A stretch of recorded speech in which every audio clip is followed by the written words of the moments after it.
अस्सलामुअलैकुम नाज़रीन, news web live के साथ मैं हूं नाइला भट्टी। शामिल करते हैं आज की अहम खबर।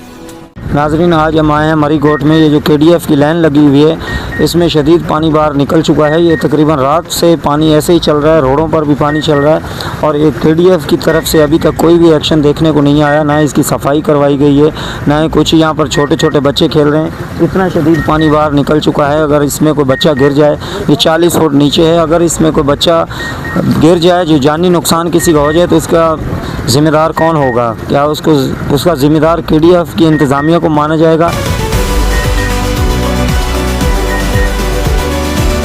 इंतज़ामिया का फ़र्ज़ बनता है कि इसे आएँ, अगर इसमें कोई कचरा फंस चुका है तो उसे निकाला जाए और आने जाने वालों के घरों में जो पानी जा रहा है और इसे बिल्कुल क्लियर किया जाए। घर वाले भी तकलीफ़ में जी रहे हैं और रोड पे गुज़रने वालों की भी बहुत सारी मुश्किलात हैं, तो उनकी भी शिकायतें हमें मिली हैं कि भाई हमें रोड से भी नहीं गुज़र सकते हैं। तो आपको हमारा ये कैमरामैन दिखा सके कि यहाँ पर छोटे छोटे बच्चे खेल रहे हैं और ये खुला मैदान पड़ा हुआ है। इसमें अगर कोई नाले में बच्चा गिर जाए तो इसका ज़िम्मेदार कौन होगा? ये रोड पर देख सकते हैं, बिल्कुल पानी भरा पड़ा है।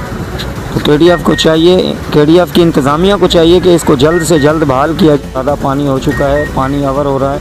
ये 40 फुट नीचे होने की सूरत में भी पानी बाहर निकाल रही है और यहाँ से रोड पर जो है पानी बहुत सारा बाहर निकला हुआ है और यहाँ से आने जाने वालों को भी बहुत शदीद तकलीफ़ है। आप नाज़रीन देख सकते हैं, यहाँ पर यह लोगों के घरों में भी पानी जा रहा है और ये पूरे रोड का सत्यानाश हो चुका है। तो अब तक के लिए इतना ही। मज़ीद खबरों और अपडेट से बाखबर रहने के लिए देखते रहें न्यूज़ वेब लाइव। हमारे चैनल को सब्सक्राइब करें, लाइक करें, बेल आइकन को प्रेस करें ताकि नई आने वाली वीडियो आप तक जल्द पहुंच सके।